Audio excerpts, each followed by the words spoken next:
Je me dis, c'est pas vrai, quoi. Alors, Amazoniaque,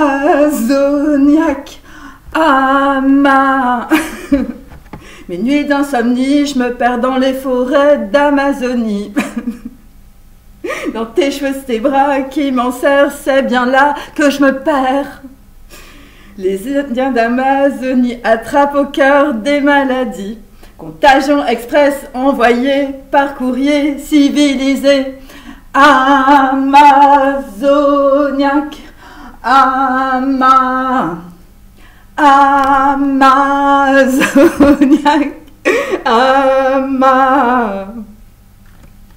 Tout près de ta hanche, bande blanche, j'ai trouvé l'Amazonie. Les nuits d'insomnie, je me perds dans les forêts d'Amazonie. Amazoniaque,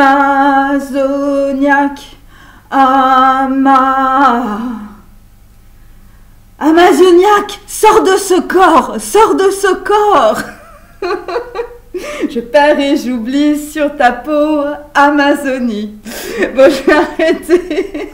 Sors de ce corps, sors de ce corps.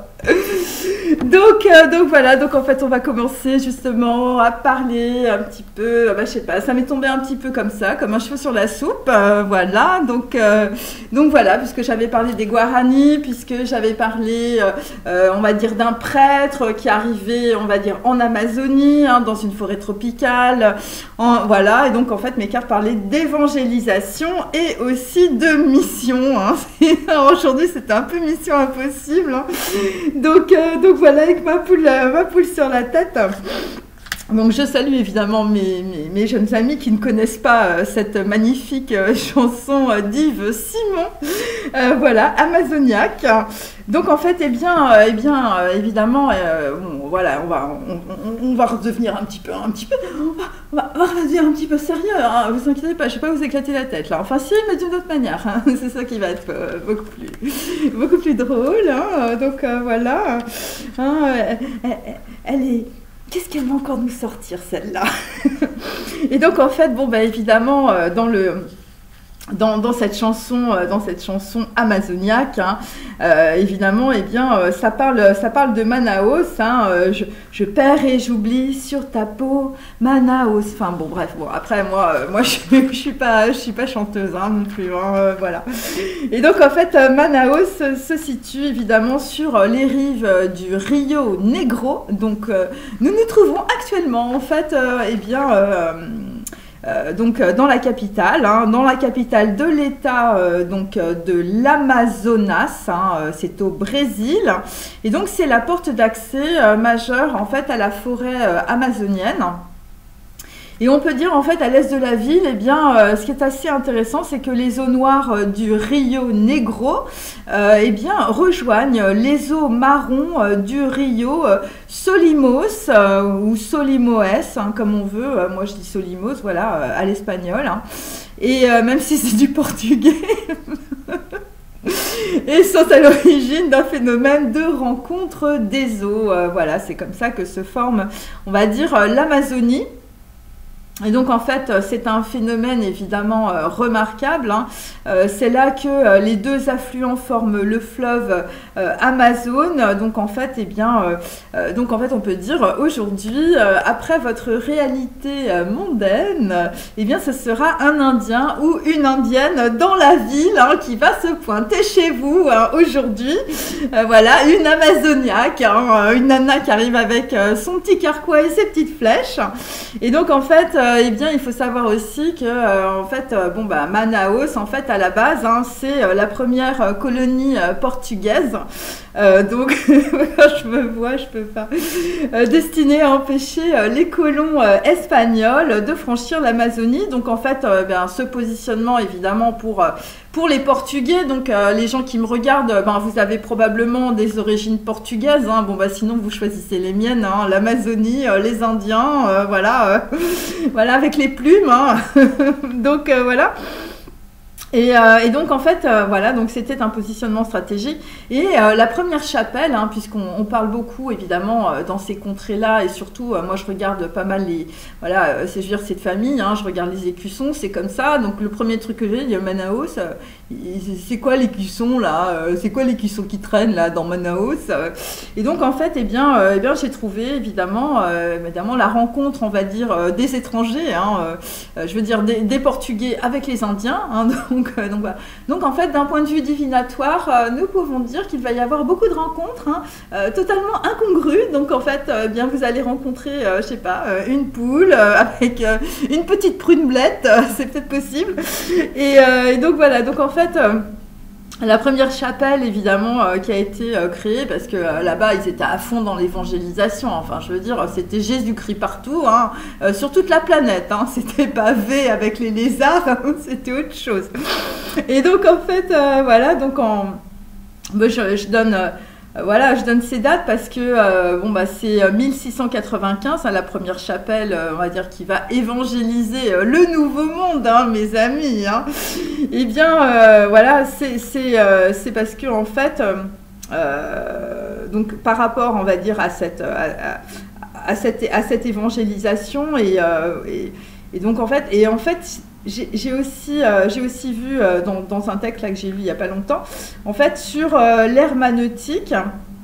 Alors, il y a un truc qui est assez intéressant, c'est que dans l'herméneutique, en fait, eh ben, ça s'applique à tout. En fait, et voilà, c'est un concept en fait, qui permet, si vous voulez, d'analyser les choses. Voilà, hein, vous avez votre trousse à outils, l'herméneutique, en fait, ça vous permet de savoir, voilà, si vous avez un tournevis, si vous avez une clé de 12, voilà, c'est un petit peu ça, et c'est un petit peu, enfin, je veux dire, on colle ça un peu partout. Et moi, j'ai trouvé ça, évidemment, dans les arts divinatoires.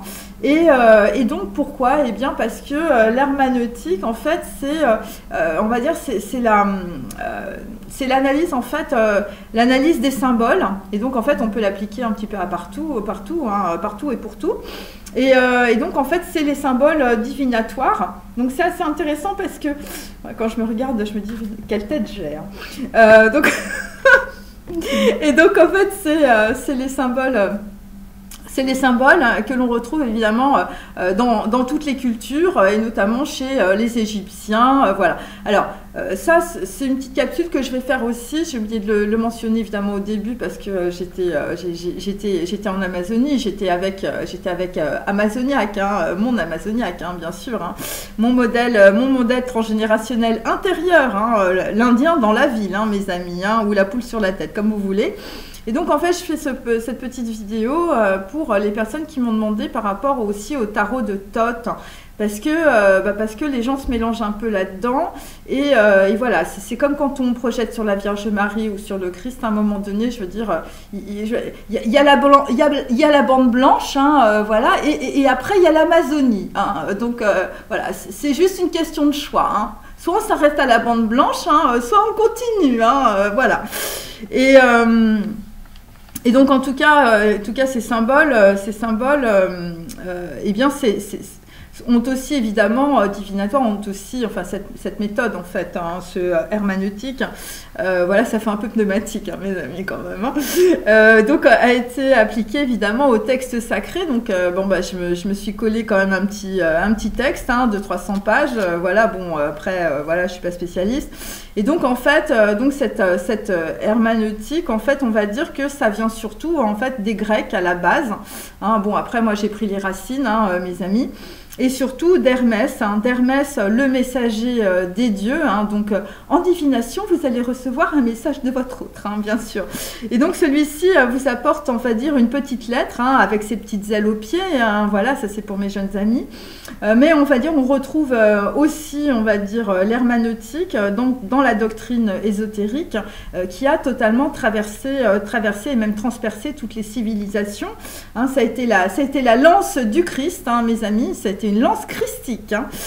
Donc voilà, où l'on disait que, on va dire, voilà, que Hermès, on va dire, on lui avait donné la science, hein, je veux dire, voilà. Après, c'est les Grecs, hein. Donc les Grecs, il faut comprendre un truc, hein, c'est des gens qui sont assez vicelards quand même, un peu très, très intelligents. Hein. Enfin, je veux dire, les mecs, ils avaient un cerveau logique de malade mental. Hein. C'est vraiment le cas de le dire, de totalement malade, bipolaire à fond. Et donc, en fait, ils nous ont, on va dire, je veux dire, c'était des mecs, en fait, c'était des gros copistes. Hein. C'est-à-dire, les mecs, ils ont fait du plagiat sur du plagiat sur du plagiat. Ça fait qu'ils ont tellement plagié. Et puis, je veux dire, c'est un petit peu comme nous, là, en ce moment, vous voyez, avec des gens comme Musso, avec Lévy, avec tous ces trucs-là. Ils nous balancent des bouquins. Et puis en fait, je veux dire, tu es obligé d'acheter 45 bouquins pour trouver une phrase juste. Vous voyez ? Et ben en fait, les Grecs, en fait, c'est un petit peu ça, c'est-à-dire qu'en fait, ils sont allés dans tous les compartiments du jeu, on va dire, choper plein d'idées à d'autres civilisations, parce que c'était des mecs, ils étaient à fond là-dedans, hein, à fond dans, je veux dire, dans le savoir, hein, la connaissance, ils avaient un peu de mal, hein, ils étaient un petit peu bipolaires, mais au niveau de je veux dire, du savoir, alors là, les mecs, ils y allaient, mais voilà. Et donc, en fait, ils ont ramené des trucs de partout, hein. C'est un petit peu comme vous quand vous allez en vacances, hein, voilà. Donc vous allez en Inde par exemple, ou vous allez au Japon, ou vous allez au Brésil. Bon bah vous allez ramener tout un tas de petites merdes, de petits bordels, de petits machins. Et puis voilà, vous avez acheté ça dans la boutique de l'hôtel. Hein, vous n'êtes même pas vous êtes même pas fait de Machu Picchu. Hein, enfin je veux dire, Yucatan. Bon bah c'était de loin, vous étiez au Sofitel, hein, devant la piscine. Hein. Mais vous avez ramené des petits bordels avec voilà une petite bougie. Je veux dire une petite poupée, voilà, et puis ça vous convient, hein, vous dites à votre cousine, ouais, bah tu sais quoi, ouais, moi tu sais, moi je suis une grande voyageuse, hein, moi je vais de Sofitel en Sofitel, hein, mes amis, hein, et puis et puis je ramène des petits cadeaux pour mes amis pour dire, ouais, vous vous rendez compte, hein, moi vraiment, je veux dire, c'est moi Alexandra David Neil, hein, vous avez rien vu en fait, hein, voilà. Et puis tu vas chercher tes petites merdes en fait au shop du musée du coin ou carrément de l'hôtel, hein, parce que t'as un peu peur de sortir, tu connais pas la ville. donc voilà, donc c'est les Grecs, ils ont fait un peu ça, hein, donc voilà, ils ne sont pas trop aventurés et ils ont ramené des trucs, je veux dire des fragments, et puis quand il y avait un trou dans la pellicule, et ben ils racontaient leur salade, hein, ils disaient bah bon alors Osiris, c'est quoi, hein, oh non, t'as vu le truc, écoute, hein, il a déjà, c'est pas possible, non, mais on connaît pas ces trucs sur lui en fait, hein, donc on va mettre que c'est un mythe, hein, parce que si on commence à dire qu'Osiris a existé, là je veux dire, on n'est pas dans la merde, hein, et puis bon, tu vois, après il faudra expliquer qui a écrit ça, que c'était Thoth, que le mec en fait c'est le fils d'un prêtre, qui lui a filé une connaissance qui est nulle part. Donc là, il va falloir qu'on s'explique, dit, oui, alors 22 000 avant Jésus-Christ, je veux dire, il s'est passé quoi là-haut, les ancêtres, là, 22 000 avant Jésus-Christ, hein, parce que nous, en fait, on a après Jésus-Christ, on a surtout Jésus, alors je veux dire, vaut mieux qu'on mette Osiris au placard, hein, parce qu'il y a Jésus après, donc voilà, je veux dire, c'est un petit peu comme sur le red carpet, hein, je veux dire, il y a d'abord les acteurs principaux, hein, mes amis, hein, et puis après, je veux dire, il y a le rebut, hein, donc voilà. Donc avec les Grecs, si vous voulez, on est un petit peu dans la mélasse avec tout ça. Et donc voilà, donc en fait on va dire cette interprétation, voilà, ce système d'interprétation, cette herméneutique, bon évidemment on les retrouve aussi dans tout ce qui est doctrine ésotérique, dans le tarot de Thoth, donc voilà, donc en fait comme je vous le disais avant ma parenthèse, eh bien on a mis Hermès, eh bien à qui on a donné la science, hein, donc voilà, donc en fait le mec Hermès avec ses petites ailes, en fait il est le réceptacle de tout ce qui s'est passé, je veux dire 80 000 ans avant, 22 000 ans avant, 44 000 ans avant, hein, voilà, donc voilà. Et donc en fait, eh bien sûr, quand on parle d'Hermès, on parle de Mercure, et les eaux et des eaux mercurielles, évidemment, c'est symbolique, hein, je veux dire, en alchimie, on parle en fait de pensée, hein, de pensée, de transformation, enfin voilà, on parle en fait de quelque chose qui se balade dans votre cerveau. Et donc, en fait, quand on parle souvent des eaux mercurielles aussi, ou de Mercure, on parle aussi de rêves curatifs. Alors là, évidemment, bon, bah, déjà, je faisais balancer Amazoniaque. Hein, donc, Amazoniaque sort de ce corps, hein, déjà. Sort de... Et donc en fait dans mes cartes aussi, bah, je vous avais parlé évidemment de nos ancêtres les Guarani, voilà donc voilà les Indiens et on va dire le rêve curatif c'est peut-être aussi du curare, hein, donc voilà, donc en fait bon là on va se retrouver un petit peu voilà on va dire dans nos racines, voilà dans nos racines et vous allez comprendre évidemment le lien plus tard entre les Égyptiens et aussi on va dire la terre de l'Ouest. Hein. Bon, après, il y a peut-être eu des tremblements de terre, il y a peut-être des choses qui ont disparu, mais en fait, la terre de l'Ouest, à la base, c'est quand même l'Amérique du Sud, hein, mes amis. Hein. Et enfin, par rapport aux Égyptiens, hein, bien sûr. Et donc, en fait, eh bien... ce qu'on peut dire aussi, c'est que bon bah il y a peut-être des personnes aussi d'un point de vue divinatoire qui ont reçu un message et vous avez pris, on va dire, une douche de curare. Voilà, peut-être une douche de curare de vos ancêtres. Hein. Voilà, le curare étant un poison mortel évidemment que l'on utilise en Amazonie chez les Indiens Guarani. Donc voilà.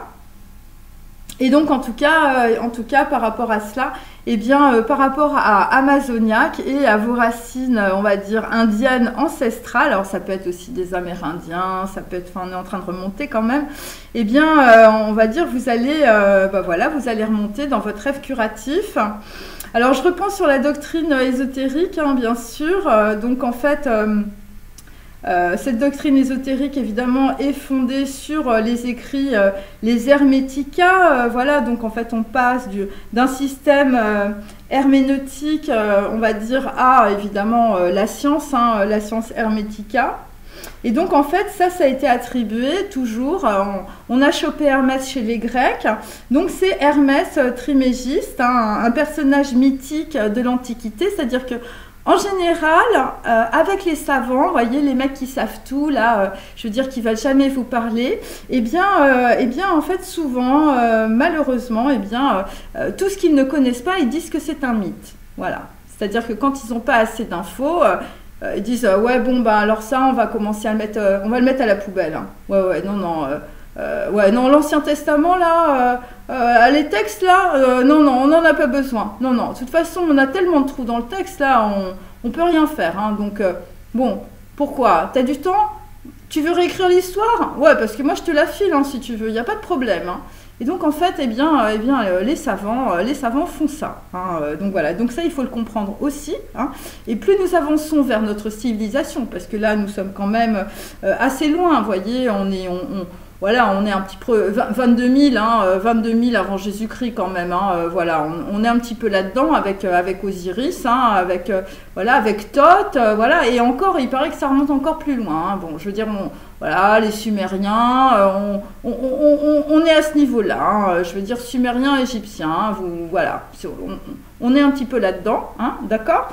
Et plus on arrive évidemment vers notre époque, plus en fait tout est faux. Hein, bien sûr, puisque plus on s'éloigne de la réalité, je veux dire, c'est le téléphone arabe.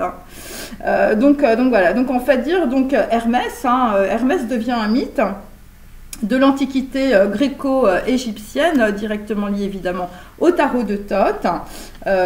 Voilà, à qui l'on a attribué évidemment la table d'émeraude. Alors ça, c'est encore un autre truc que je vous invite à aller regarder sur Wikipédia parce que je n'allais pas vous faire les 12 points de la table d'émeraude, mais ça fait vraiment beaucoup penser aux tables de la loi. Hein. Désolée pour les Hébreux. Mais bon, là, il y a quand même beaucoup de plagiat, mes amis. Donc en fait, c'est un des textes les plus célèbres de la littérature alchimique et hermétique. Hein. Et évidemment, ça faisait tellement chier qu'on a dit que la table d'émeraude, je veux dire, c'était obscur, c'était abscon, on ne comprenait rien. Enfin, en gros, les gens qui lisaient ça, c'était des cons, quoi. Voilà, parce que vraiment, nous, on a créé l'iPhone. Hein. Alors attention, hein, fais gaffe hein, avec ta table d'émeraude. Là, tu vas pas tu vas pas arriver avec ton truc là, tu comprends, parce que moi, je veux dire, j'ai du lourd. Hein. Moi, j'ai l'iPhone. Hein. Alors voilà, ta table d'émeraude, on ne sait pas trop où on va la mettre, hein, parce qu'elle nous emmerde quand même, hein, ta table d'émeraude. Hein. Donc en fait, eh bien, évidemment, c'est de la littérature alchimique et ésotérique. Donc c'est, je veux dire, pour les cathos, c'est, je veux dire, c'est pas touche, hein. Oh là là, pas touche, hein. Bon, après les Hébreux, ils ont été beaucoup plus fins. Voilà, ils ont pris un truc, voilà, c'était l'arbre kabbalistique. Bon, bah, ils ont fait leur frichetier, tout ça, mais ça remonte de là. Hein. Je veux dire, Moïse, il s'est barré avec un truc. Je veux dire, quand il est parti dans le désert avec son peuple, je veux dire, il était directement chez Pharaon. Donc, il a forcément piqué des trucs pour ensuite, je veux dire, voilà. Que les tables de la loi lui tombent dans les mains, vous voyez, donc à un moment donné, bon, voilà, c'est un petit peu ça. Et donc en fait, bon, ben, on est sur de la littérature alchimique et hermétique, hein, bien sûr.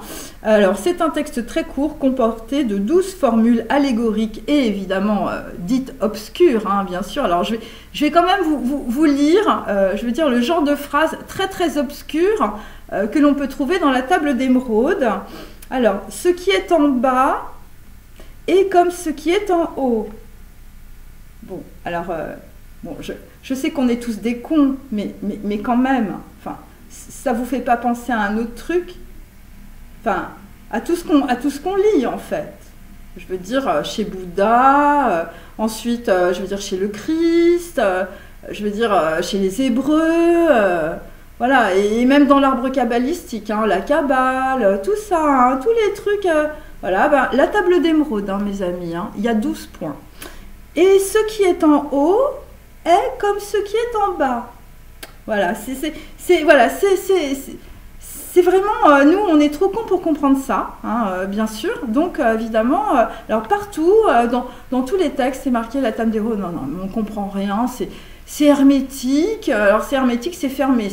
Voilà, on a foutu les cadenas, hein, et puis plus personne ne touche à ce genre de truc, hein. Et donc en fait, eh bien, Hermès Trismégiste, voilà, donc voilà notre ami qui nous vient des Grecs. Donc en fait ont assimilé, on va dire, le dieu Hermès à Thoth, dieu égyptien de la lune, de la guérison, de la magie et des scribes.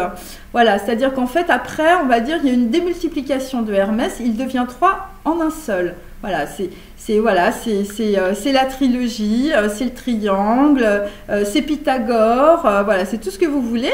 Et votre tarot de Thoth, en fait, eh ben, il vient de là, hein, il vient de cela. Voilà, et donc en fait, on sent bien, si vous voulez, que les Grecs, en fait, ont piqué les infos aux Égyptiens.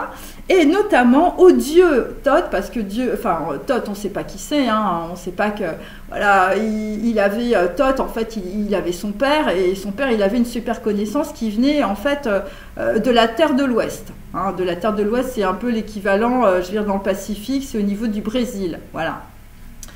Et donc voilà, donc en fait le dieu de la lune, hein, évidemment, puisque en fait on est sur des énergies cosmiques, des énergies cycliques, voilà, donc voilà, de la guérison évidemment, hein, parce que voilà, donc en fait, bon après j'ai vu plein de trucs, mais je pourrais pas vous en parler, mais il y a des histoires avec, il faut savoir que les hiéroglyphes égyptiens, eh bien il y a un mec qu'on ne connaît pas, hein, on ne connaît que Champollion, hein, qui s'est visiblement planté. Alors ça, c'est un truc. En fait, les hiéroglyphes, c'est que les consonnes. En fait, ils ont écrit que les consonnes, ils n'ont pas écrit les voyelles. Et ça, c'est vraiment très, très intéressant, parce que ça implique le fait que, en fait, la consonne, en fait, c'est un... en fait, c'est elle qui produit le son, mais d'un point de vue systémique, ok. Et en fait, la voyelle permet en fait au son de sortir de la bouche. En gros, c'est ça.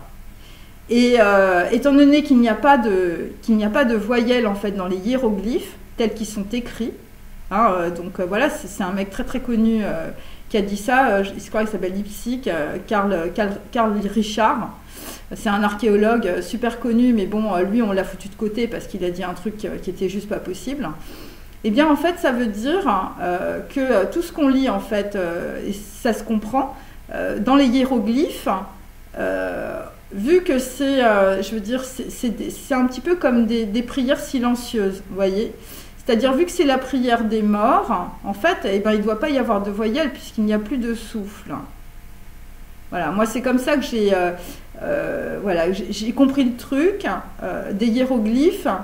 Dans cette, c'est plus qu'une hypothèse, hein, dans le fait qu'en fait la façon dont les hiéroglyphes sont écrits, en fait il n'y a pas de voyelle. Voilà, c'est-à-dire qu'en fait c'est comme si c'était de la transmission, on va dire télépathique. Vous voyez, donc on n'est pas sur le plan physique en fait. Et je pense que ça vient d'une civilisation qui est bien antérieure en fait à l'Égypte ancienne. Alors, je continue, hein, mes amis, parce que là, je vous ai complètement plombé. C'était pas prévu. Et donc, en fait, alors la correspondance, évidemment, entre tous ces noms divins, Hermès, Trismégiste, voilà, Thoth, eh bien, c'est attesté par la pierre de Rosette, justement, de Champollion. Hein, c'est celui qui a trouvé cette pierre de Rosette où on parlait, en fait, à la fois d'araméen, d'égyptien, et puis je crois qu'il y a, voilà, c'est l'araméen, l'égyptien, puis la troisième langue, j'en souviens plus. Et donc, en fait, Hermès Trismégiste est le descendant direct du dieu Thoth, hein, bien sûr, donc on a bien saisi, le dieu du savoir et de la connaissance cachée. Hein, c'est pour ça que je vous parlais justement des hiéroglyphes. En fait, les hiéroglyphes, c'est écrit qu'avec des consonnes parce que c'est une connaissance qui est cachée. Et donc, en fait, elle n'est pas dite. Donc, en fait, elle est transmise d'une autre manière. Et donc, voilà. Donc, elle est, en gros, pour faire simple, elle est transmise par le corps. Et voilà. Et voilà. On n'a pas besoin de parler, en fait. Voilà. Parce que, voilà. En fait, c'est quand il n'y a que des consonnes, finalement, en fait, on modèle en fait une pensée forme, vous voyez. Et c'est ça ce que ça veut dire en fait les hiéroglyphes. Voilà, c'est pas des trucs genre on blablate, hein, on parle pas quoi. Voilà, c'est ça. Et c'est pour ça que la connaissance en fait est cachée. Et donc voilà, et donc en fait c'est pour ça qu'on a Hermès Trismégiste, voilà, et qu'après on a eu une connaissance ésotérique avec des initiés, voilà, des gens, et plus on arrivait vers notre époque à nous, évidemment, plus c'était des nains, voilà. Et donc en fait, eh bien, on lui attribue un grand nombre de traités, hein, voilà, de philosophie, de magie et de science, hein, bien sûr. Donc voilà, donc Thoth, évidemment, c'est pas un mythe, hein, mes amis, hein, simplement c'est des gens qui écrivent dessus et qui savent pas de quoi ils parlent. Et donc en fait, évidemment, moi, quand j'ai lu tout ça, je me suis dit, bah finalement, tout ça, ça m'apporte quoi, je veux dire, dans mon corps, je veux dire, dans ma vie quotidienne, voilà, voilà, qu'est-ce qui m'apporte, hein, tous ces gens-là, hein, bon, alors moi, c'est vrai, je tire les cartes, hein, bon, c'est vrai que le tarot de Thoth, quand j'en ai entendu parler, c'est vrai que ça a résonné, ça a fait gling, gling, gling. Et donc voilà, donc voilà, bon, pourquoi avons-nous besoin, évidemment, de regarder une poule, une poule en vidéo, voilà. Donc en fait, pourquoi on a besoin finalement de toute cette science comparée, voilà, de toutes ces traces en fait historiques et ces racines culturelles. Et donc voilà, pourquoi d'une analyse de texte, on va dire mystique ou mystérieuse et philosophique, on arrive à un texte court, obscur, voilà, genre on est vraiment dans la mélasse. Pourquoi c'est obscur, voilà, qu'est-ce qu'on arrive à essayer de percer, on va dire comme mystère, à travers la table d'émeraude, hein, à travers Hermès Trismégiste, voilà, à travers des gens, je veux dire, qui écrivent quand même des trucs assez lourds, hein, je veux dire, voilà, à travers l'herméneutique, je veux dire chrétienne, enfin, je veux dire, il faut quand même balancer du lourd, quoi. Et donc, en fait, c'est parce que vous êtes un mystère pour vous-même, hein. C'est-à-dire qu'en fait, d'un point de vue quantique, quand vous êtes en fait en face d'un truc que vous n'arrivez pas à prendre, en fait, à appréhender, hein, ça veut dire qu'en fait, au fond de vous, en fait, il y a un truc, voilà, il y a un truc qui manque. Il y a un truc que vous ne voyez pas, hein, c'est le rétroviseur avec l'angle mort, hein, quand vous regardez, voilà, vous avez un angle mort et il y a un truc que vous ne voyez pas.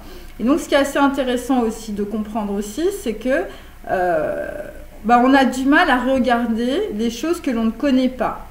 Parce que puisque vous vous ne les voyez pas en vous-même, il n'y a pas de raison que vous les voyez en fait dans la réalité, voyez.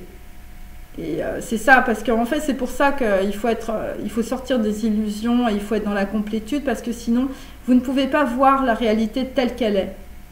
Voilà, et vous ne vous voyez pas vous-même. Hein. Il y a des gens, ils sont tellement dans la dualité du mental, ils voient un truc flou, hein, voilà, genre, je suis devant ma glace, mais en fait je me vois flou.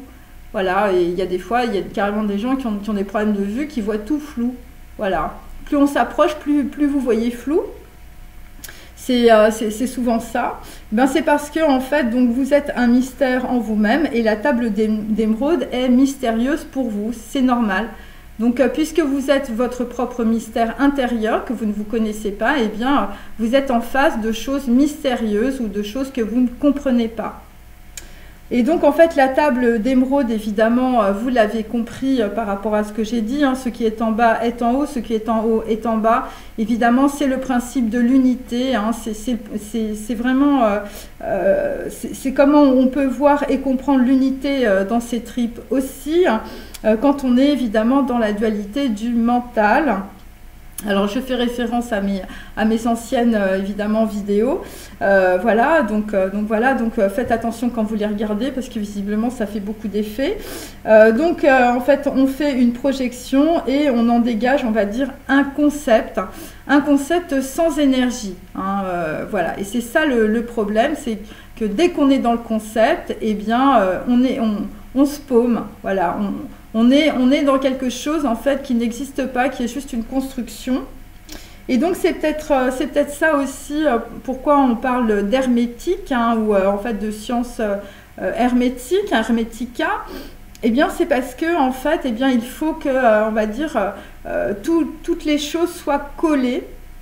Donc c'est pour ça qu'on parle d'alchimie aussi. La transformation, c'est aussi agréger, on va dire, plusieurs morceaux en un seul. Donc voilà, surtout quand on a traversé, on va dire, l'effondrement de l'ego, l'effondrement des illusions. Donc là, il y a plein de choses à recommencer, on va dire. Et donc en fait, eh bien, cette doctrine en fait hermétique, hein, puisque bon, bah, ils ont essayé de faire comme ils ont pu, hein, ils ont essayé de nous transmettre les informations, je veux dire, avec ce qu'ils avaient. Voilà, donc c'est évidemment hermétique sans air et sans espace. C'est aussi l'Ava chez les Hébreux, c'est le principe d'unité et c'est aussi Ava, c'est l'amour. Et donc en fait, bon bah là c'est pareil, hein, je vous l'avais déjà dit, c'est 1 plus 1 égale 1. Voilà, et donc on va dire Ava, c'est 1, 22, 1. Voilà, donc c'est un Alès, c'est un Tav et c'est un autre Aleph. Donc en fait, c'est deux personnes, on va dire, à l'état gazeux, et ça va donner, on va dire, l'ouverture du monde, et donc ça va donner ce qui est en bas comme ce qui est en haut, hein, vous voyez, parce que en fait on est sur le royaume. Alors il y a Jésus-Christ qui nous a dit oui, le royaume de Dieu sur le ciel, sur la terre, ou ce qui est sur la terre comme au ciel, voilà. Vous voyez, c'est des trucs comme ça, mais ils ont fait que reproduire en fait ce qu'on leur a dit avant. Donc voilà, donc ça c'était la table d'émeraude, hein, donc voilà, donc c'est un texte extrêmement ancien de la littérature alchimique. Et donc en fait à toutes les époques, évidemment, vous avez bien compris que tous ces gens ont codé des formules, hein, dans les textes, et notamment plus on arrive, on va dire, vers notre époque, plus on va dire les textes sont brouillés ou sont brouillons, enfin. Voilà, on se demande mais qui les a écrits, enfin je veux dire, des fois c'est des trucs vraiment bizarres, voilà, et on les a brouillés volontairement parce que en fait on était déjà, on va dire, dans un système aussi de dualité du mental. Donc en fait quand on est je veux dire dans un système de dualité du mental, comme j'ai expliqué dans mes précédentes vidéos, eh bien on ne peut que comprendre et reproduire à travers ce système de dualité qui est un prisme.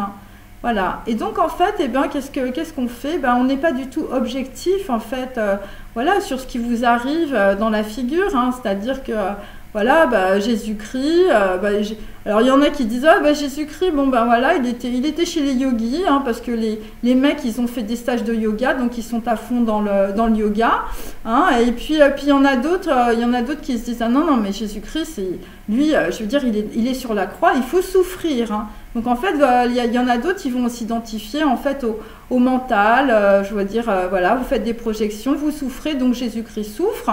Voilà, et donc en fait, on est tout le temps dans des concepts, en fait. C'est ça qui est dérangeant. En tout cas avec notre époque. Et voilà, parce que on est déjà dans ce système de dualité gangréné, on va dire, par la logique aristotélicienne, hein, c'est-à-dire par la logique des Grecs. Hein. Les mecs, je veux dire, ils ont ramené des petits objets à leurs copains et leurs copines. Ils savaient pas trop ce qu'ils avaient dans les mains, donc en fait, ils se sont dit, tout ça, c'est des mythes. Hein, donc, on va faire notre petit frichti. Donc, ils ont réécrit tout ça. Ils ont fait comme Musso. Ils ont écrit votre histoire d'amour 25 000 fois. Enfin, je veux dire, il n'y a que le décor qui change, hein, mes amis. Et donc, en fait, la table d'émeraude, en fait, on va dire, a été composée devant l'Antiquité gréco-romaine. Hein, voilà, c'est comme ça. Et, mais ce sont les Arabes hein, qui l'ont transmis aux Occidentaux autour du Xe siècle. Donc, bon, c'est quand même assez jeune, hein, bien sûr. Mais, on va dire, le manuscrit, on va dire, le plus ancien qui remonte, hein, c'est au 7e siècle après Jésus-Christ, donc c'est toujours très très jeune, hein, mes amis. Voilà, et on dispose, on va dire, voilà, d'une copie, mais du 9e. C'est-à-dire que le truc du 7e, on ne l'a même pas. Hein. Donc, voilà, donc c'est le téléphone arabe. Hein. Donc, on ne sait pas trop ce qu'il y a dedans. Hein. Donc, c'est des copistes. Hein. Voilà, c'est comme ça. Et évidemment, enfin, je veux dire, au niveau des Égyptiens, du début, au niveau des Sumériens, je veux dire, comment ils sont arrivés... je veux dire, on n'en sait vraiment foutre rien, hein, donc c'est ça. Et parce qu'on se base sur des copies, hein, donc voilà. Et donc en fait, on pense aussi on va dire, ce serait lui-même basé sur un manuscrit en langue grecque du 4e siècle qui provient d'Alexandrie. Donc vous voyez, donc en fait, on est... voilà, on est, on va dire, sur des extraits, hein, des extraits de texte. Hein, on essaye de faire un truc. Et donc, en fait, là, maintenant, donc après la table d'émeraude, bon, je sais que c'est un petit peu décousu, mais voilà, c'est vraiment pour expliquer tout ça, Thoth, d'où ça vient, les Égyptiens. Et maintenant, en fait, on compare évidemment avec les manuscrits de la mer Morte. Donc là, vous allez comprendre, on va dire... je veux dire, le bordel des manuscrits. Enfin, je veux dire, des gens qui peuvent écrire des trucs. C'est des Musso bis, mais dans l'archéologie. Hein, voilà. Et donc, en fait, eh bien... donc là, en fait, avec les manuscrits de la mer Morte que l'on a découverts, hein, eh bien, on a commencé, on va dire, à corriger les textes massorétiques. Alors, on va dire, c'est la version officielle. Hein, attention, hein, là, on est avec des super savants. Et bien parce que, en fait, les manuscrits... alors, on s'est rendu compte d'un truc, hein, c'est que les manuscrits les plus vieux, les plus usés, je veux dire, bon, ceux visiblement, je veux dire, voilà, il faut comprendre que le mec, le matin, il était un peu fatigué, il n'avait pas pris son café, hein, donc voilà, donc il avait des manuscrits à ranger. C'était les manuscrits de l'Ancien Testament, hein, donc voilà, et puis il y en avait d'autres. Hein. Et puis là, il se disait, bon, ben voilà, ah, bah celui-là, il a été bouffé par la souris, ah, bah celui-là, il manque une page. Oh là, il y a carrément là, j'ai renversé mon verre.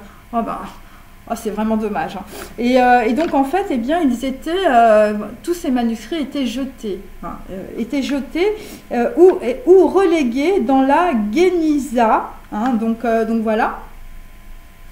Et donc, on va dire que aussi, aucun manuscrit hébreu de l'Ancien Testament antérieur au 9e siècle avant Jésus-Christ n'a été préservé. Donc, quand on lit ça, déjà on se dit pourquoi ils auraient préservé les trucs avant, hein. Enfin, je veux dire, voilà. Après, les Égyptiens, eux, ils avaient compris qu'il valait mieux écrire sur des tablettes, hein, parce que bon, voilà, c'est sûr que sur le parchemin, c'est plus compliqué au niveau de la conservation. Et donc, en fait, et il y a aussi autre chose aussi dont je me suis rendu compte, mais ça, c'est quelqu'un qui explique le Zohar. Voilà, un très grand maître, un savant du Zohar, on va dire. Hein, il y en a, hein, ça existe. Hein. s'appelle Michael Seban.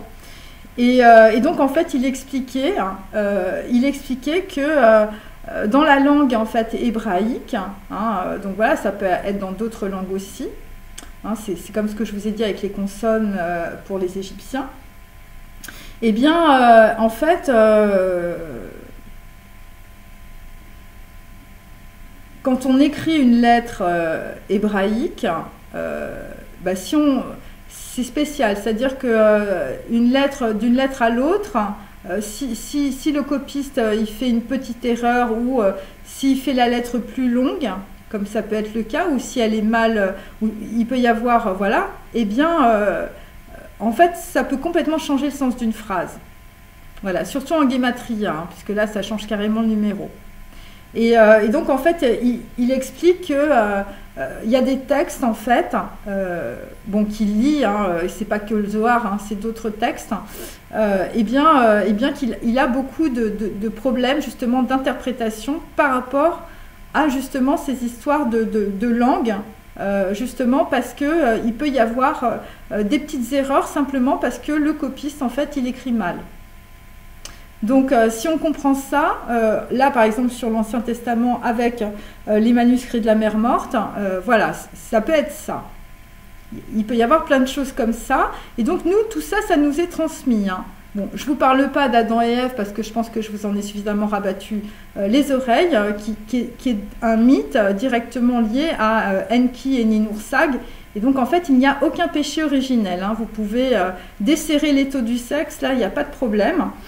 Donc en fait, on peut aussi parler par exemple pour les yogis, parce qu'il y a des gens aussi qui m'ont dit ah ouais, moi je me suis complètement tordu les épaules au yoga, là c'est des trucs de dingue quand même, enfin je veux dire voilà.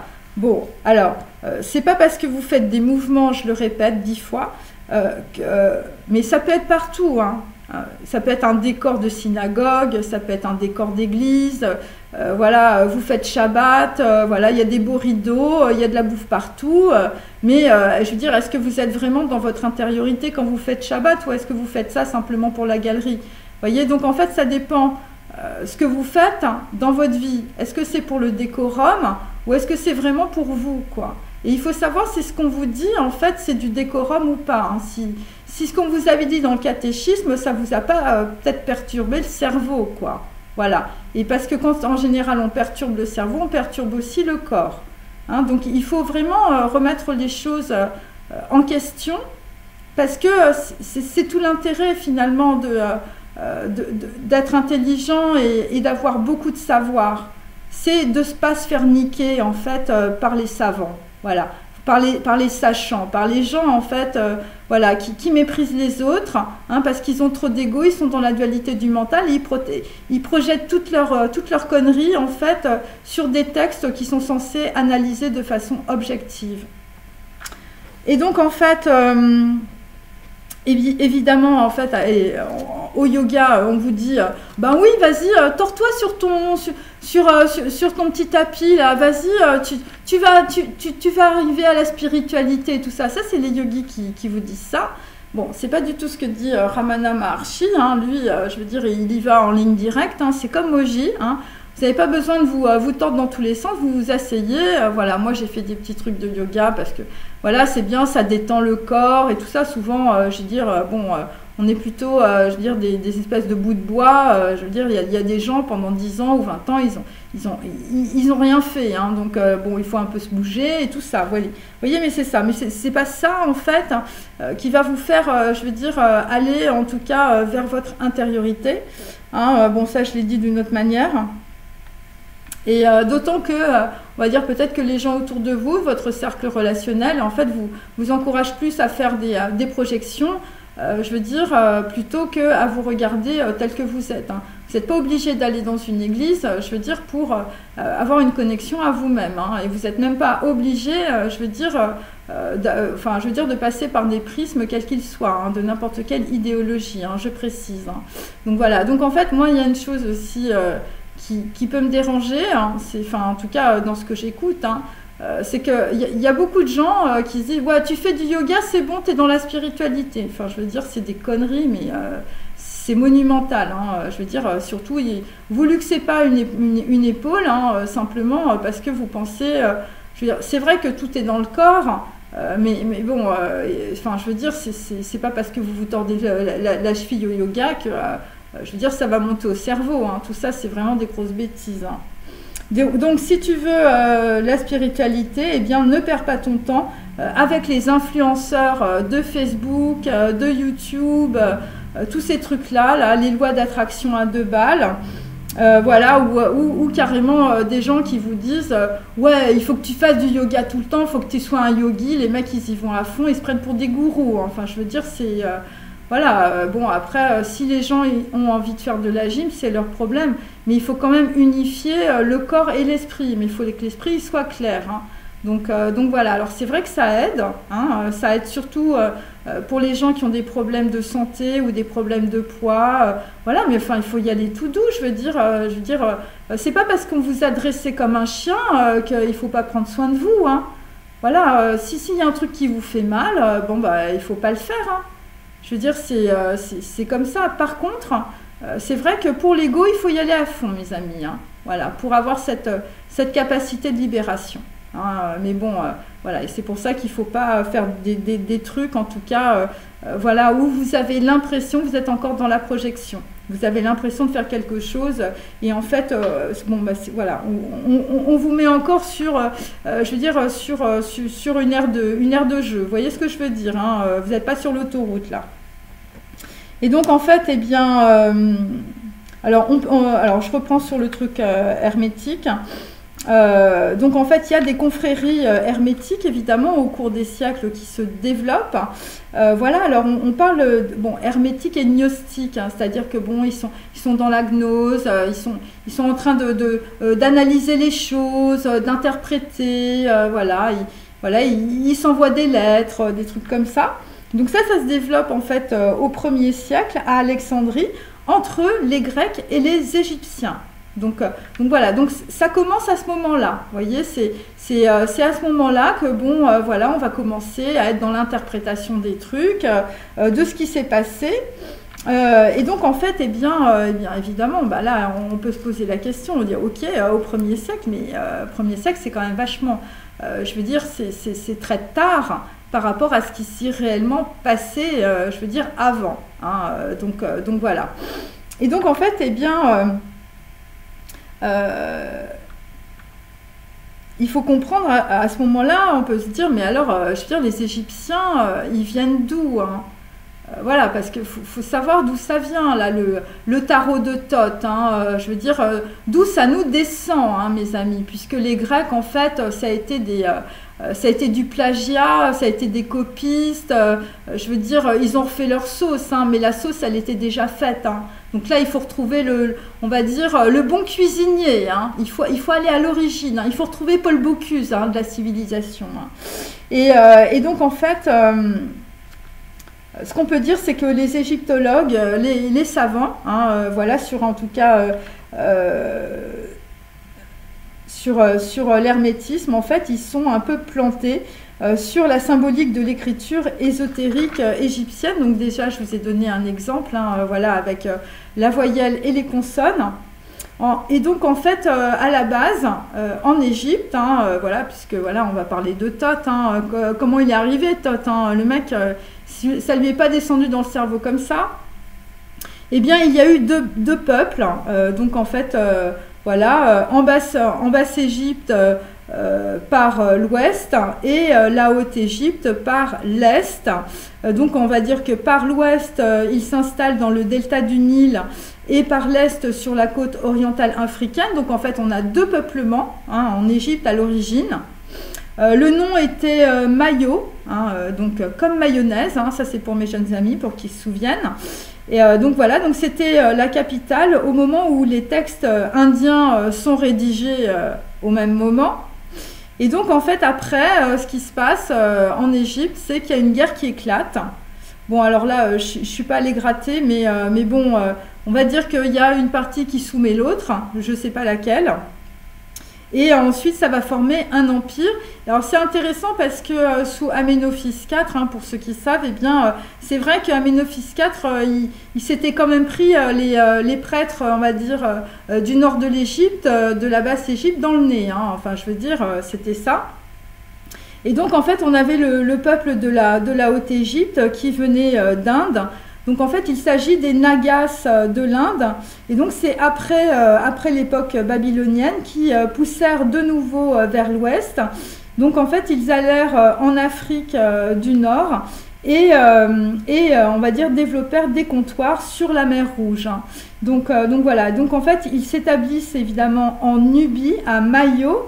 Et donc, en fait, évidemment, c'est la Haute-Égypte, hein, parce que c'est inversé. Hein, la Haute-Égypte, en fait, c'est en bas, c'est en Nubie, et la Basse-Égypte, évidemment, c'est le delta, c'est en haut. Donc, les Mayas, oui, parce que c'est le sens du fleuve, enfin, bon, c'est le sens du Nil, voilà, c'est comme ça. Et donc, en fait, alors, il y a une chose, on se dit, mais ils ont fait comment, là, pour arriver, tout ça, voilà, notamment par l'ouest. Et donc, en fait, les Mayas étaient de hardis navigateurs qui sillonnaient les océans d'est en ouest. Hein. Donc, en fait, avant, évidemment, les Égyptiens, ou au moment des Égyptiens, il y avait aussi les Mayas, enfin, ils étaient kiff-kiff. Et donc, en fait, les peuples de Basse-Égypte, eh bien, on comprend, on va dire, que ces gens, en fait, descendaient vraiment de Thoth. Hein, donc voilà. Alors on comprend que peut-être qu'ils avaient des origines, on va dire, d'Amérique du Sud. Hein, c'est pour ça qu'en début de vidéo, maintenant vous comprenez le truc, c'est que j'ai parlé d'Amazoniaque. Donc voilà. Et donc en fait, on le sait grâce en fait à la tablette découverte en Crète par Schliemann, qui déclare que les Égyptiens descendent de Mizar. Mizar était le fils de Thoth, le dieu de l'histoire. Mais Thoth est le fils émigré d'un prêtre de Mou, donc de ces territoires, on va dire, de l'Ouest. Et il construisit le premier temple de Zaïs, alors Zaïs, Isis, enfin bon bref, on y est quoi mes amis. Selon un papyrus égyptien de l'époque de Pharaon, et donc on va dire sainte... de la dynastie, on va dire, pharaonique. On va dire, le pharaon envoya une expédition vers l'ouest à la recherche des traces de l'Atlantide dont les Égyptiens étaient venus à moins 3350 ans. Donc voilà, plutôt apportant toute la sagesse de leur terre natale. Donc voilà, donc en fait c'est comme ça, on va dire, que cette civilisation est arrivée. On a aussi Hérodote, hein, les Égyptiens, voilà, on va dire, disaient que leurs ancêtres des terres de l'Ouest étaient le peuple, voilà, le plus vieux, le plus ancien de la terre. Donc voilà, et on a aussi Plutarque. Donc dans la vie de Solon, hein, quand Solon visita l'Égypte, un prêtre de Zaïs nommé Sushi, hein, voilà, c'est comme les restaurants japonais, et un prêtre d'Héliopolis nommé Psénophis lui dirent que 9000 ans plus tôt, les relations entre les Égyptiens et les terres de l'Ouest ont été interrompues par la boue qui avait rendu la mer infranchissable. Et on a ce monsieur que j'ai retrouvé, qui est Carl Richard Lipsius. Donc c'est lui aussi l'histoire des hiéroglyphes qu'avec les consonnes. Hein, donc c'est un grand égyptologue totalement inconnu, enfin moi je ne le connaissais pas, et c'est un archéologue. Et donc en fait lui, il trouve les mêmes symboles sacrés dans les rites égyptiens et les cérémonies mayas des Américains, enfin à l'époque, hein, donc c'était en 1880. Et lui en fait il a fait justement la reconstitution d'après justement toute la symbolique, et c'est pour ça que c'est ces symboles finalement qui nous ont été transmis aussi par, je veux dire, par la maïeutique, par, on va dire, les sciences divinatoires, voilà, et par l'herméneutique évidemment, qui est en fait cette capacité, on va dire, de parler, de s'exprimer, d'échanger, ce genre de choses. Et donc en fait il y a aussi, donc ça c'était Carl Richard Lipsius.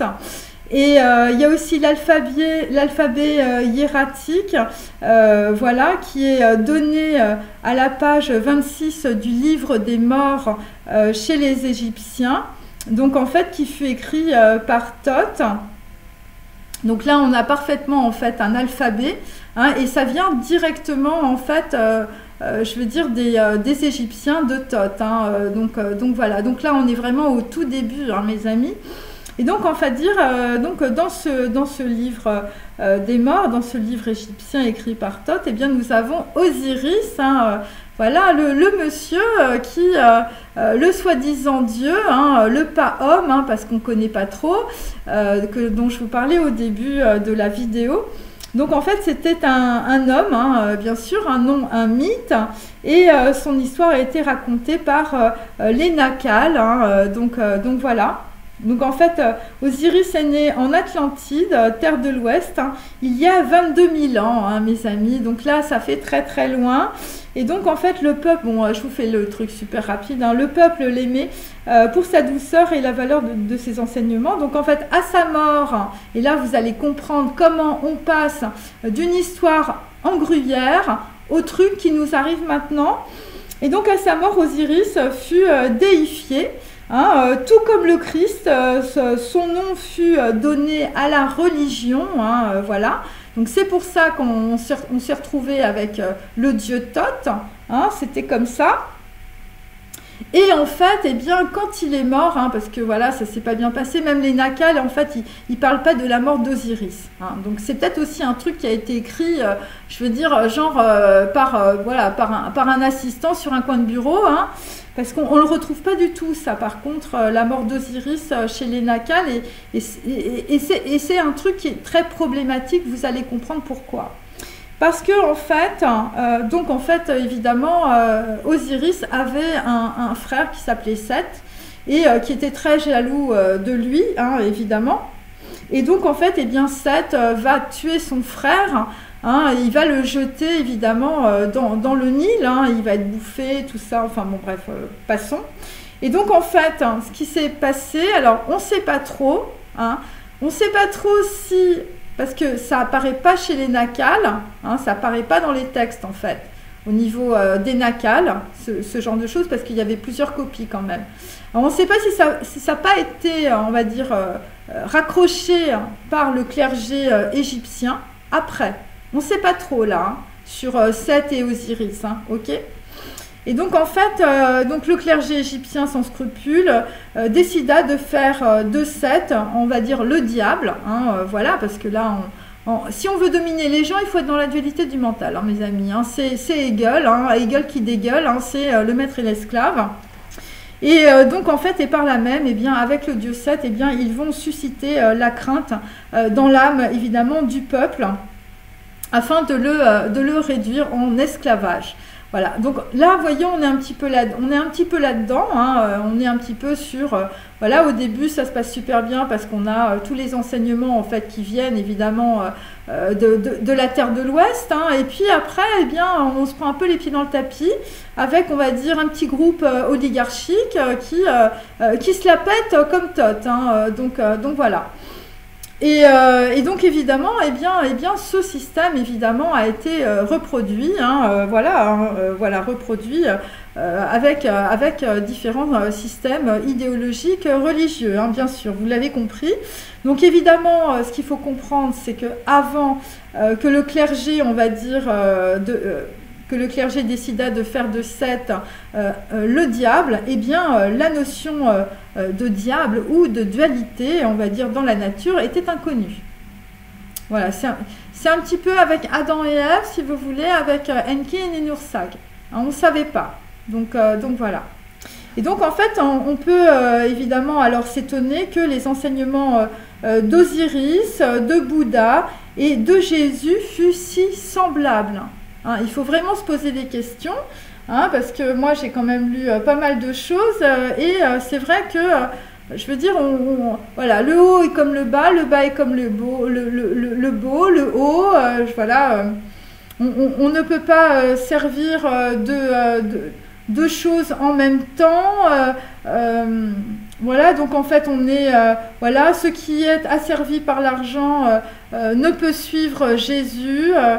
Voilà, donc, voyez, ce genre de choses. Donc, Bouddha disait strictement la même chose. Hein. Vous prenez les fleurs de Bouddha, c'est la même chose que Jésus. Hein. C'est du plagiat, mes amis. Hein. Et vous prenez les Grecs, je veux dire, eux, ils sont gavés, hein, parce que eux, ils étaient plus près, je veux dire, du truc qui sortait du tunnel. Hein, vous comprenez. Donc voilà. Donc en fait, ils prêchaient tous évidemment la même religion enseignée à l'origine dans les textes sacrés et donc inspirée évidemment des terres de l'Ouest. Donc voilà, donc en fait, quand on regarde, on va dire, alors bon, évidemment, il faut prendre les choses avec du recul, hein, mes amis, mais on peut dire que quand on regarde, on va dire, l'aura d'une personne ou on va dire je veux dire ou une situation où ça peut être un sujet, eh bien c'est cette aura en fait que tu veux voir, et évidemment tu ne t'intéresses pas aux pensées du mouton dont la laine a été transformée en robe. Et donc en fait, qu'est-ce qu'il faut voir? Il faut voir en fait l'essence des choses. Il faut aller en fait dans la vacuité, on va dire, à l'essentiel de ce que cela en fait nous transmet, et donc évidemment de ne pas se perdre dans des circonvolutions, on va dire, historiques, culturelles, décoratives, vous voyez ce que je veux dire. Et donc en fait, en gros, eh bien, il y a des choses qu'il faut savoir laisser pour revenir évidemment à l'état sauvage des Indiens d'Amazonie, des terres de l'Ouest dont nous venons. Voilà, et ben c'est la petite capsule sur le tarot de Thoth, et voilà d'où ça vient. Allez, salut!